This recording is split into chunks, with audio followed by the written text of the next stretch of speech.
Bom dia a todos. Gostaria de agradecer a todos que estão nos assistindo agora no Case Startup Summit. É uma satisfação. Nós do Sebrae, em parceria com a Case, estamos organizando esse evento.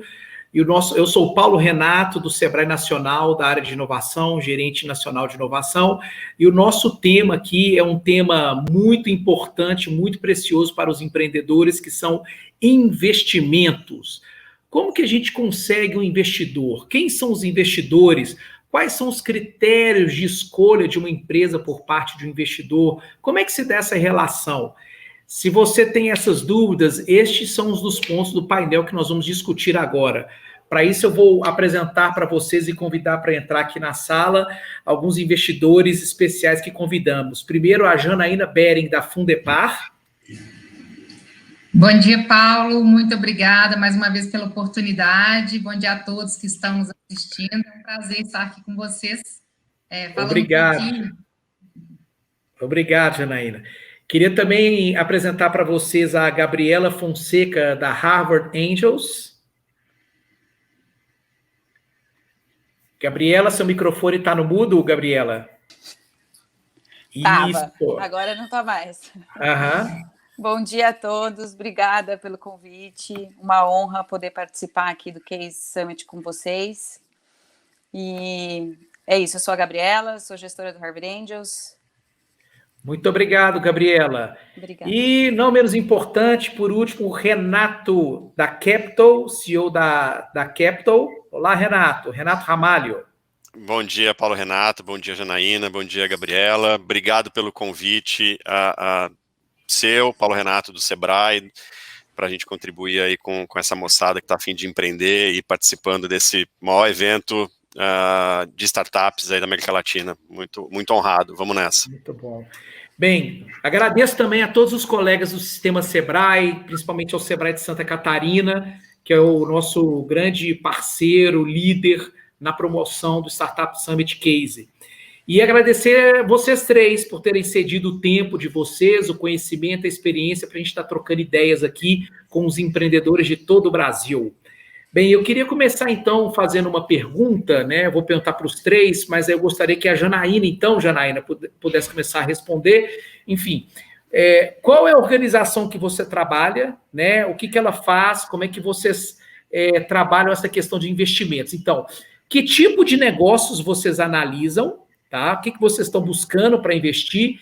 E quais são, digamos assim, os critérios, o olhar, a escolha? O que vocês definem para dizer se vocês querem investir o dinheiro naquela empresa A ou naquela empresa B? O que você pode contar para a gente, Janaína? Bem, eu estou aqui representando a Fundepar, que é o veículo de investimento em negócios baseados em ciência, tecnologia e inovação da Fundep, que é uma das principais fundações de apoio à pesquisa no Brasil. Hoje nós estamos entre as 3 maiores, com cerca de 4 mil projetos em mais de 40 instituições de pesquisa e a ordem de 3,5 bilhões em gestão, né, dentro da Fundep. Nós temos a missão de investir em negócios que são baseados em ciência e tecnologia, hard science, né, como a gente costuma dizer, mas também em negócios que sejam estruturantes. A nossa tese de investimento, ela é baseada em ser o primeiro investimento institucional, e aí a gente está falando da ordem de até 1 milhão, podendo chegar a 3,5 milhões por empresa, e como eu disse, empresas de base tecnológica, principalmente nascidas a partir de conhecimento produzido nas universidades e centros de pesquisa no Brasil.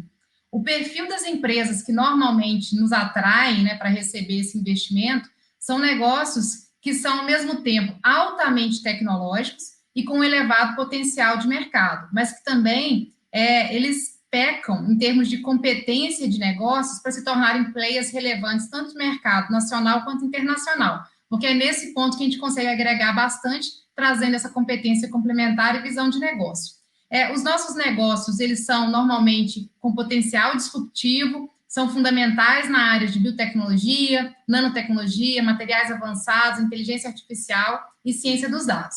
Então, se você tiver negócio dessa natureza, venha conversar conosco, que a gente tem todo interesse em apoiá-los na alavancagem do seu negócio. Muito bacana, Janaína, ótima síntese. Gabriela, agora você, né? Ao contrário da Fundepar, a Harvard Angels é um clube, digamos assim, né, de investidores. Que negócio é esse de clube de anjos, Harvard, isso é dos Estados Unidos, a empresa brasileira pode entrar? Como é que funciona? A Harvard Angels, na verdade, ela é uma associação sem fins lucrativos, né? Ela nasceu nos Estados Unidos, na Califórnia, em 2007, e aqui no Brasil a nossa operação existe desde 2012. São, na verdade, 16 Harvard Angels espalhadas pelo mundo. E ela nasceu pela união de ex-alunos da Universidade de Harvard, na sua maioria da Harvard Business School, que é a escola de negócios, com o intuito de fomentar o investimento anjo aqui no Brasil. Então, hoje em dia, nós temos aqui no Brasil 140 associados brasileiros, né? E eu diria que, assim, os meus 140 associados são grandes empresários, diretores, empreendedores, então, founders de startups incríveis. E, então, é um grupo bem heterogêneo e com bastante seleto, né? Então, a gente contribui principalmente com o nosso Smart Money, que é uma expressão que alguns não conhecem e que é nada mais do que o capital intelectual que a gente aporta nas startups, né? Então, ajudando tanto em mentorias pré-investimento, quanto mentoria pós-investimento, enfim, ajudando a alavancar o business desses empreendedores que buscam a gente. Quanto à nossa tese de investimento, a gente... já posso falar sobre isso? Sim, por favor. A gente investe num ticket de até 1,5 milhão de reais e a gente é super agnóstico quanto às empresas. A gente não tem um business específico que o grupo busque. A gente busca negócios que são escaláveis. A gente olha muito o empreendedor é uma peça fundamental para a gente, então, principalmente o quão resiliente ele tem que nos convencer de que ele não vai deixar o barco na primeira dificuldade que ele tiver, né, e inclusive serão muitas. Eu acho que basicamente a gente também é totalmente inclusivo quanto ao grupo, então para nós, independente do ticket buscado quanto ao investimento, o nosso objetivo é incluir o maior número de associados possível no investimento. Não existe uma obrigatoriedade dentro do grupo, tá, para investir. Investe quem quer e a gente apoia o investimento. O investimento é sempre feito via mútuo conversível, que é um tipo de contrato, e por um pool de pessoas físicas ou jurídicas, que é o que eles vão escolher no momento da assinatura do contrato. Muito obrigado, Gabriela. Uma ótima aula para nós aqui do Case Startup Summit. Renato Ramalho, nosso CEO da Capital. No caso, então, aqui a gente teve a Janaína falando da Fundepar, que é digamos assim, uma empresa da Fundep focada em investimentos, que deve ter o recurso próprio de terceiros. A Gabriela comentou aqui da associação, né, de pessoas físicas para colocar dinheiro nas empresas, e no caso da Capital, que a gente sabe que é um fundo, né, que ela gere fundos de investimento, né? Como é que funciona isso? Qual que é a diferença em relação às instituições das nossas colegas aqui? E que tipo de negócio que vocês buscam e quais os critérios? Ficou mais difícil a pergunta para você, Renato, mas por isso que você está por último, né? Vamos lá, Renato. Não, mas obrigado, Paulo. Eu acho que o que sobrar da Janaína e da Gabriela, eu invisto, né? Mas não vou sofisticar aqui a explicação. A Capital é uma gestora, como você falou, e eu tento organizar através de fundos o dinheiro de investidores públicos, privados, que estejam interessados em investir em inovação, né? A palavra para a gente aqui da Capital é inovação, independentemente do setor, do tamanho da companhia, a inovação é nosso mantra, né? Então, uma vez esse dinheiro organizado através desses veículos de investimento, esses veículos podem ter teses específicas, setoriais, de tamanho de cheque, ou podem ser mais ecléticas, né, mais agnósticas, olhar de tudo um pouco, ter um elástico maior em relação ao tamanho de cheque. Mais uma vez isso desenhado e estruturado, a gente começa a trazer, então, as oportunidades para dentro desses veículos, né, negociar os ativos. O que a gente gosta de investir, Paulo? Acho que a Janaína falou um pouco, a Gabriela falou, são 3 pontos, são 3 pilares que a gente sempre e vai continuar sempre a olhar.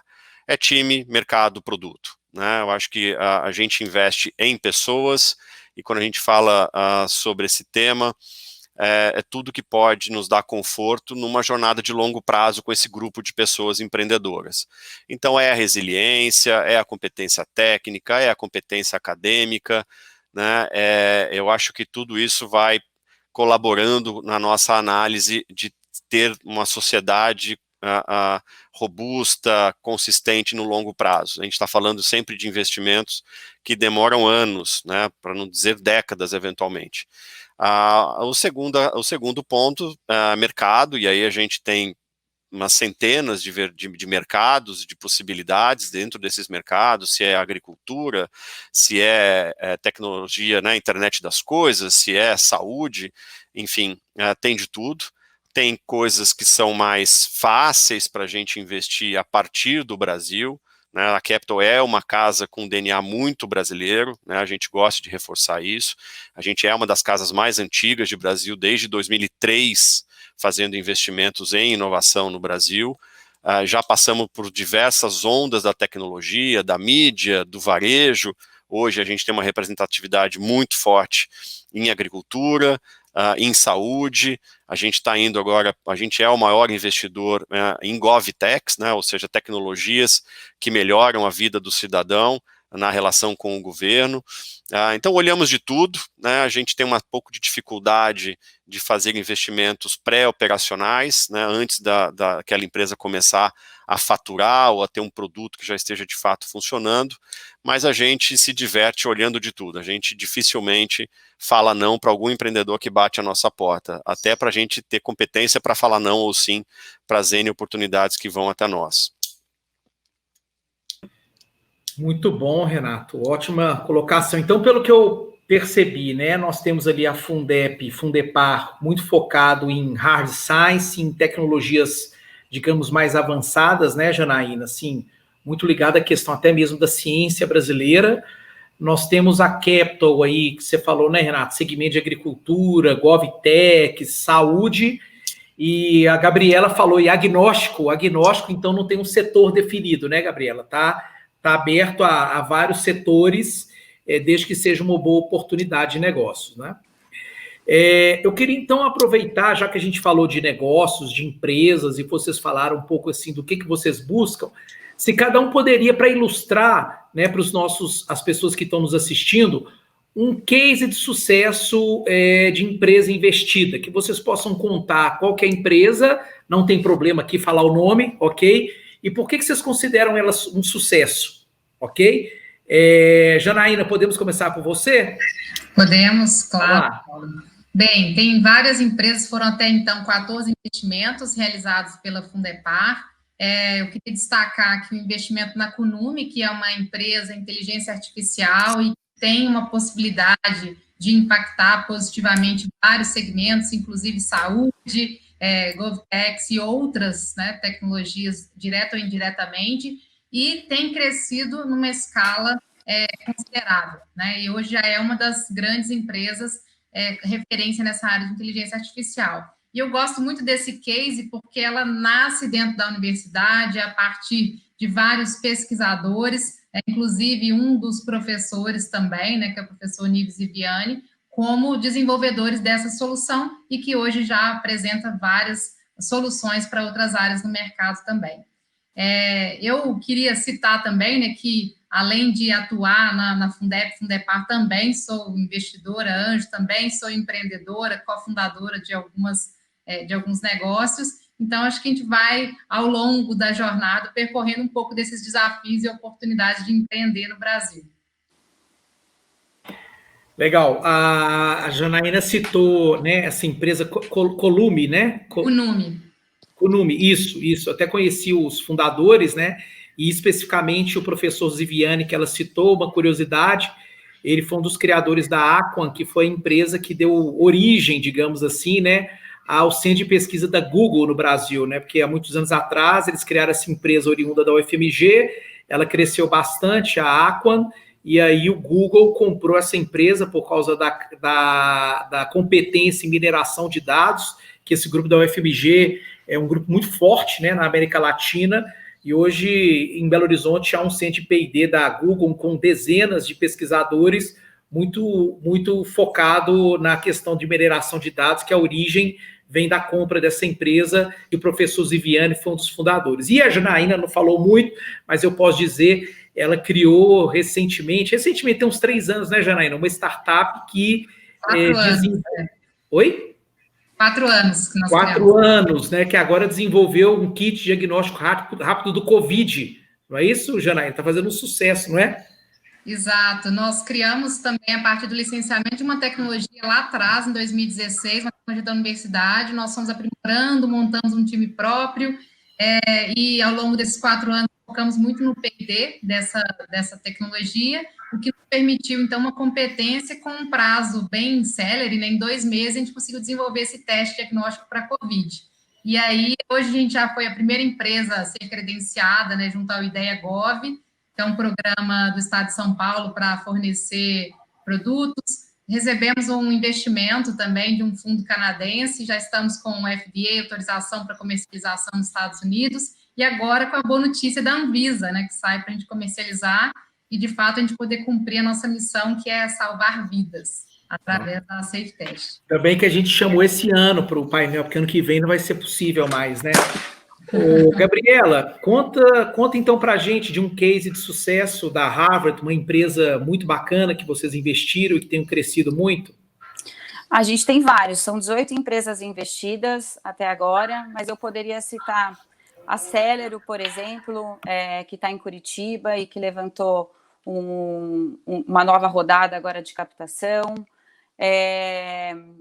A DMI, eu poderia citar como essa questão de resiliência do empreendedor, que durante a pandemia eles trabalham com intercâmbio, então eles passaram por uma dificuldade tremenda e eles conseguiram pivotar o business e estão vendendo uma solução educacional agora para instituições educacionais, escolas, universidades, enfim. Também considero um super case bacana de sucesso, principalmente com relação ao empreendedor. E a Creditu também é uma terceira que eu poderia citar, que é uma fintech, e a gente teve um exit nela super bacana em menos de 2 anos. O Creditas comprou a Creditu, e o empreendedor também é incrível. E assim, o que eu posso dizer também é que em todas elas, a minha percepção é de que o empreendedor ele está bastante focado na operação, né?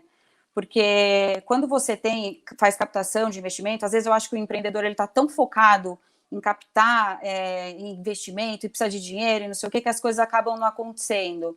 E ao passo que eu percebo também que aquele empreendedor que ele é super focado na operação, que ele está preocupado com a entrega para o cliente dele, as coisas acontecem naturalmente. Então ele vai ter a Harvard Angels, ele vai ter várias outras aí buscando aquele empreendedor.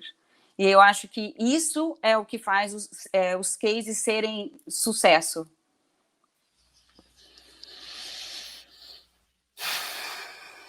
Não estou te ouvindo. Desculpa, estava mutado. Só uma pergunta, durante sua fala, você disse assim, essa foi uma empresa que a gente teve um exit. O que é isso? A empresa foi comprada por uma outra empresa maior que ela. No caso, uma startup também, que é a Creditas, que é uma fintech enorme aqui no Brasil, e comprou a Creditu. Uau!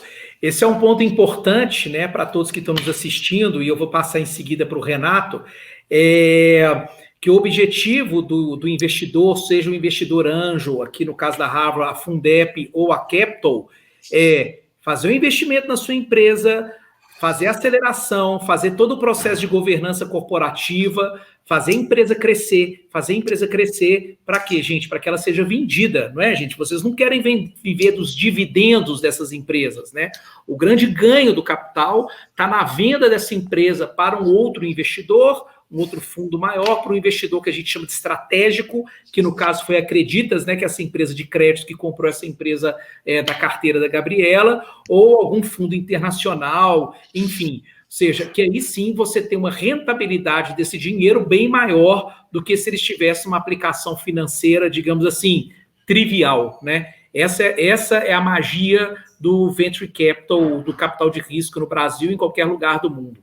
Renato, finalmente, qual que é o nosso case de sucesso que você tem para nos contar da Capital? E, Renato, eu quero que você também fale rapidamente, a gente ainda está com um tempinho, tem uma questão interessante na sua trajetória, até onde eu me lembro, que vocês também criaram um business que foi, se não me engano, vendido para um grande grupo de varejo lá atrás também, né? Então, você também tem uma trajetória empreendedora que você já pôs a mão na massa aí, que lhe qualificou para estar onde que você está. Você conta um pouquinho disso para nós e fala um pouquinho aí do caso de sucesso também. Eu vou pegar um gancho, acho que o termo que a gente gosta nessa questão de vender com lucratividade os ativos é geração de riqueza, né? Eu acho que o que a gente faz é tentar gerar riqueza para o empreendedor e ele compartilhar um pouco disso com nós, né, investidores que estamos ali colaborando com dinheiro e com governança. Voltando um pouco atrás na sua provocação, Paulo, a gente, de fato, eu e meu sócio lá atrás, a gente vem da constituição do Shoptime, né, na década de 90, dentro de lojas americanas, que acabou virando um ativo exclusivamente de lojas americanas, depois que foi, né, hoje é um grande de um e-commerce e um canal de televisão privado, na década de 90, né, num cenário em que o Brasil era completamente diferente, né, principalmente do ponto de vista de custo de capital, né, a gente estava falando de taxas de renda fixa que afastavam completamente o investidor de uma conversa para investir em capital de risco, né, do que a gente está falando hoje com a maior naturalidade aqui. Isso era uma completa loucura na década de 90, começo dos anos 2000. Depois a gente passa por mais 2 ou 3 iniciativas. Imagina, em 2003 a gente fez um dos maiores provedores de conexão dial-up, de quem lembra aí, conexão de escada de internet, né, que a gente vendeu para Brasil Telecom na época. Então, de fato, a Capital nasceu de pessoas que empreenderam por mais de 10 ou 15 anos, né? Esse é um pouco do nosso DNA, e a Capital não deixa de ser hoje ainda um grande de uma empreitada desse grupo de pessoas. Acho que isso deu um olhar, um óculos muito particular de como a gente ajuda a nossa investida, ajuda o nosso empreendedor como eu brinquei aqui, a gerar riqueza, né, a partir de uma ideia, de um ativo único muito consistente. Paulo, eu acho que assim, a gente está indo para mais de 65 investidas, né, em 7 veículos, então tem muito caso bacana para contar. Eu vou tentar trazer para a nossa realidade. Eu acho que você conhece a MagnaMed, né, um investimento de um dos primeiros fundos que a gente tem hoje. Para quem não conhece, a MagnaMed é o maior fabricante de ventiladores pulmonares do Brasil. Foi um investimento feito em 2008, uma tese muito simples, se a gente olhar hoje, né, um equipamento que deveria ser eficiente, acessível a transporte, né, a gente diz, né, dentro de ambulâncias, por exemplo. E essa empresa veio, então, sendo investida e suportada pelo time de gestão.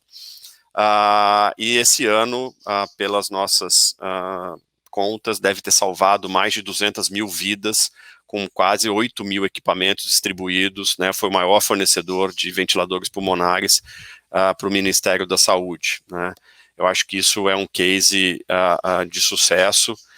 Foi um desafio operacional e tanto, a gente teve que multiplicar por 10 o nível de produção anual dessa empresa num período de 3 meses.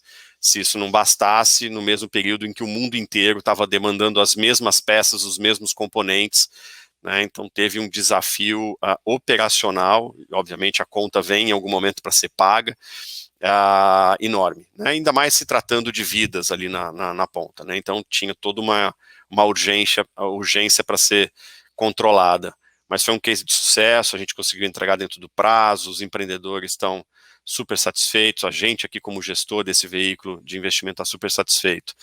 A gente tem o Colab, que é uma GovTech aí que tem um lugar muito especial em mais de 100 prefeituras. A gente teve uma iniciativa com o Brasil Sem Corona, que também foi uma iniciativa para acompanhar o movimento dessa epidemia, o movimento, né, geográfico dessa epidemia Brasil afora.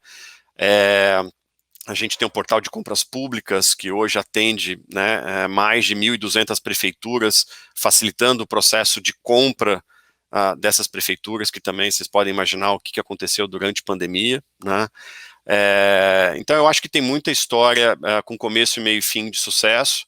A gente não vive só disso, né? A gente hoje já tem mais de 100 investimentos, mais de 40 empresas vendidas, e tem outras que não deram certo, né? Mas a gente faz muito questão de colocar isso no nosso currículo, que é aí que a gente também aprende, não é que aí a gente só aprende, mas a gente também aprende com os erros. Eu acho que o brasileiro vai conseguir cada vez mais dar valor aos erros das respectivas casas, né? Quem errou mais em determinado setor, isso vai começar cada vez mais a ser levado em conta, porque é daí que você tira também muito aprendizado para os próximos empreendedores, para os próximos investimentos, para o maior conhecimento de algum mercado específico que você venha a investir. Mas, de fato, o suprassumo do que a gente faz é fazer uma história com começo, meio e fim de sucesso, né? Eu acho que isso, todo mundo que está aqui nesse painel é o que a gente busca, é o que dá o maior prazer para todo mundo, para a gente e para o empreendedor, né? É bacana deixar o empreendedor feliz. Muito bom, Renato, muito bom. Você falou a palavra agora no finalzinho, aprendizado, né? Falando em aprendizado, então, gostaria de saber de vocês o seguinte: para os empreendedores que estão nos assistindo, aqueles que já têm sua startup, aqueles que estão sua startup na fase inicial aí de validação, outros que estão com a startup na fase de tração, de crescimento, que conselho cada um pode dar para aqueles que estão buscando investimentos, né? Eu vou até refinar minha pergunta. A gente às vezes conversa com investidor, com empreendedores, me desculpe, que fala assim: eu só vou buscar investimento na hora que eu precisar, né? Agora eu estou com dinheiro na empresa, quando eu tiver sem dinheiro eu vou buscar investidor, né? Eu considero que não seja por aí, né? Gostaria de saber o que vocês acham disso, e para aqueles que já se conscientizaram da busca do investidor, o que vocês aconselham? Como é que eles chegam até o investidor? Como é que eles devem se preparar? Como é que eles devem se portar? Quais são os caminhos, né? O que vocês podem dar de dicas? Podemos começar aí pela nossa sequência com a Janaína? Podemos. Então, acho que dependendo de qual que é o segmento que esse negócio se encontra, às vezes você consegue ter mais ou menos fôlego para poder operar sem a necessidade de um aporte de um investidor, né? Então, não é válida uma resposta para todos, né? Mas nessa lógica, quanto mais você conseguir caminhar, validar sua ideia, seu negócio, antes da busca de um investidor, maior vai ser a sua possibilidade de uma boa negociação com esse fundo ou mesmo com o investidor em outras fases.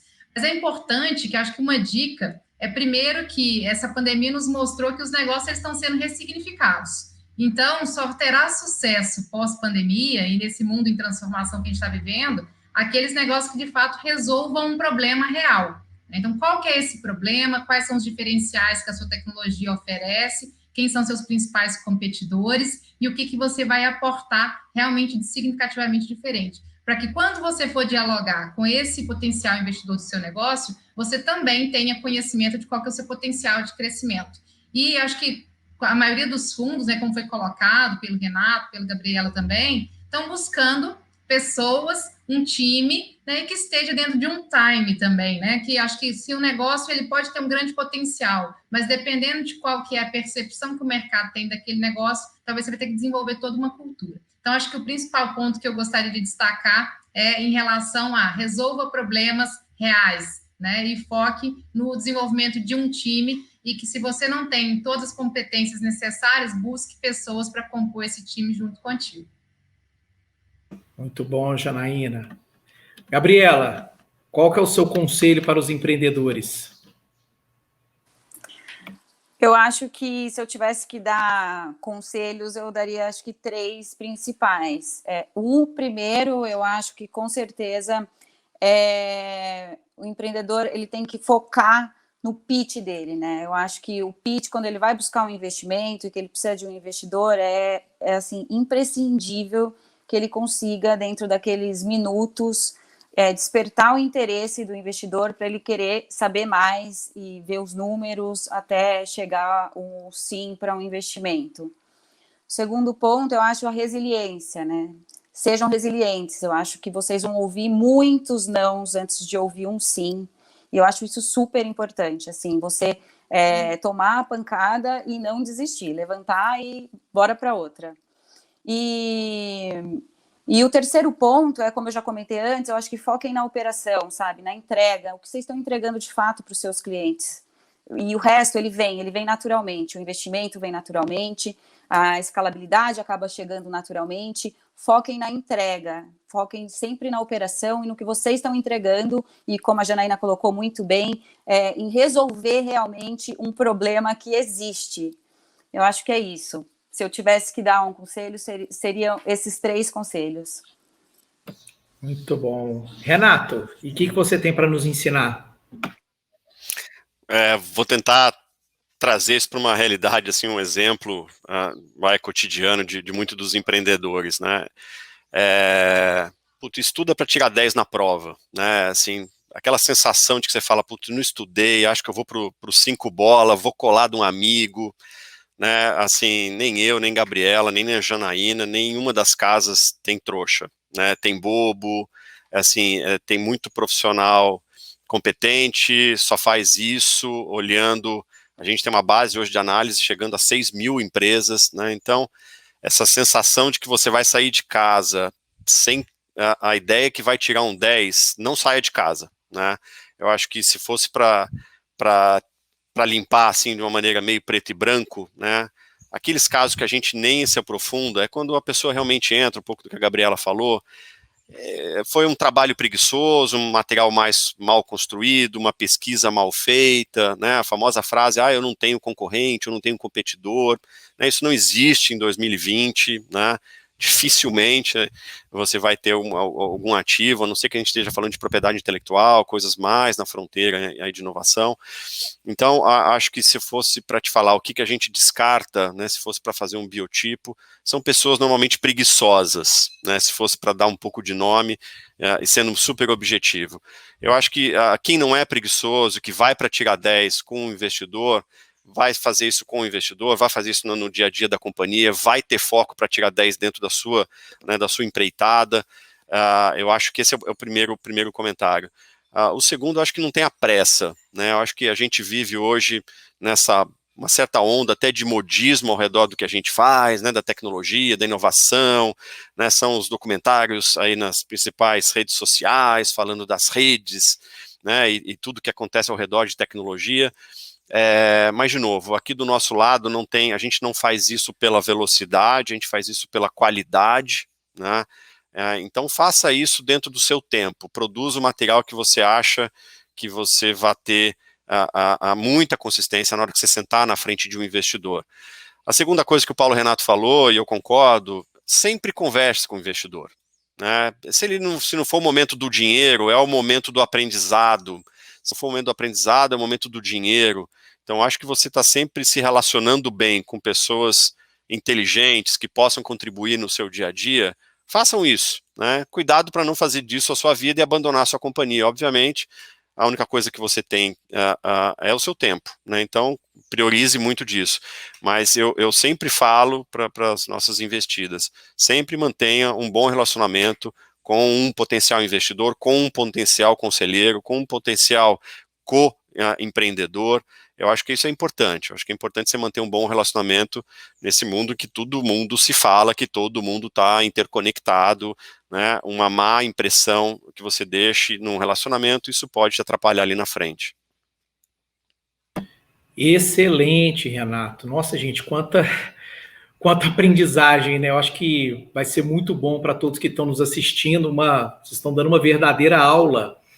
E nós temos, assim, mais 5 minutinhos. Eu queria fazer um comentário e pedir que vocês respondessem bem rápido, depois para a gente encerrar e até passar o contato de vocês, se vocês permitirem, para todo mundo que está nos assistindo. Quando estamos trabalhando no Sebrae com esse tema, né, do capital empreendedor, dos investimentos, a gente sempre está aí viajando o Brasil, fazendo seminários em todo o Brasil, alguns colegas, alguns empreendedores de regiões, muitas vezes no Nordeste, esses dias eu me deparei com um empreendedor muito interessante, acho que é de Imperatriz, lá no Maranhão, e ele falou, Paulo, o problema é que os investidores não vêm aqui, eles não querem saber de nós aqui no Maranhão, né?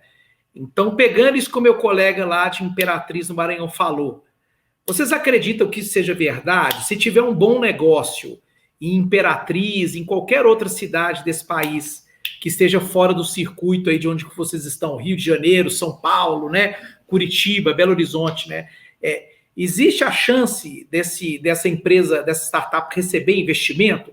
A questão regional, ela tem diferença para vocês? Muito rapidamente, o que vocês podem me dizer? Janaína? Não, para nós, absolutamente. Inclusive, a gente sempre convida, e agora o trabalho remoto tem nos mostrado que não existem fronteiras, né? Em qualquer lugar do mundo, de qualquer lugar para o mundo, você pode co-desenvolver soluções, contratar pessoas, inclusive lançar um negócio, né? Então, o objetivo, acho que até para começar a medir qual que é a capacidade desse empreendedor de se posicionar, de mostrar que veio, como o Renato comentou muito bem, não ter preguiça, né? E de pegar e ir à frente para poder mostrar o seu negócio. Então, absolutamente. Então, acho que existem possibilidades para todos, é só uma questão de o empreendedor mostrar que realmente seu negócio tem potencial. E aí, Gabriela? Eu vou, tá? Opa, eu vou essa resposta. Lugares. Não, eu acho que não tem região. Eu acho que tem negócio bom e negócio que ainda não está bom, mas pode ficar bom. Eu acho que nenhum investidor olha, não interessa onde está o negócio, né? Se você tem uma ideia boa e apresenta uma ideia boa, todo mundo vai estar interessado em olhar aquilo. Eventualmente, eu acho que depois, para o negócio escalar, de repente, essa pessoa, esse empreendedor vai ter que estar nesses eixos. São Paulo, Rio, BH, Curitiba, Porto Alegre, mas para mim não existe. Eu acho que não existe essa fronteira, honestamente. Muito bom. Renato, no caso da Capital, é só São Paulo e região, né? De jeito nenhum. Nunca foi, nunca vai ser. Não, a gente tem 30 pessoas, 28 pessoas espalhadas no Brasil inteiro, de Manaus a Porto Alegre, então a gente faz questão de estar perto dos grandes bolsões de tecnologia. Mas eu já falei até no evento do Sebrae do Amazonas, e eu acho que isso é uma sacada que poucos empreendedores conseguiram ainda. Eu acho que cada região tem algum potencial muito específico, né? São Paulo tem os seus, Rio de Janeiro tem os seus, Brasília tem os seus, e assim por diante, em todas as regiões. Façam disso um atributo exclusivo da sua companhia, né? Para me provocar a ir para Manaus e investir em empresas de transporte de pessoa física em rios. Eu não vou olhar uma empresa dessa em São Paulo, eu vou olhar em Manaus, da Bacia Leiteira no sul, de agro no centro-oeste, enfim. Eu acho que se os empreendedores pararem com essa castração, né, de, não, eu não vou fazer uma empresa aqui de varejo porque eu estou em Imperatriz, isso não dá. Pode até ser que o seu caminho seja um pouco mais diferente, mais difícil, mais distante, né, geograficamente. Mas vê se você não tem alguma competência local de Imperatriz, do estado do Maranhão, da região norte, que faça com que a gente olhe para as oportunidades que tenham aí. Né, a gente vê muito empreendedor algumas vezes sofrendo, poxa, mas é difícil competir, e está cheio de oportunidade ao redor dele para grandes empresas, e que o atributo geográfico é um fator decisivo para aquela companhia ser exclusivamente naquela região, né?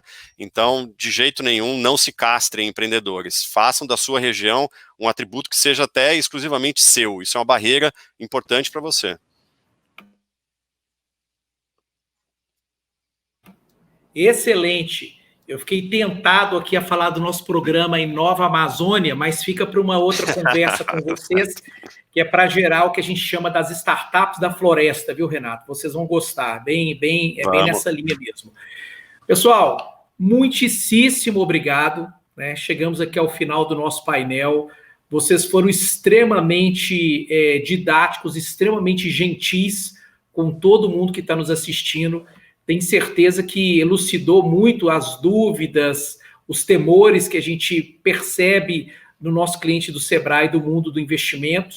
Queria ver se vocês topam os próximos painéis, que a gente possa convidar também vocês para os diversos eventos, né? Nós estamos aí com o Case Startup Summit dentro do mês da inovação, que são mais de 300 eventos acontecendo de forma simultânea no Brasil todo, em várias temáticas. Então, a gente espera muito contar com a participação de vocês em outras oportunidades. Muito obrigado, em nome de todo o Sistema Sebrae, pela contribuição que vocês deram.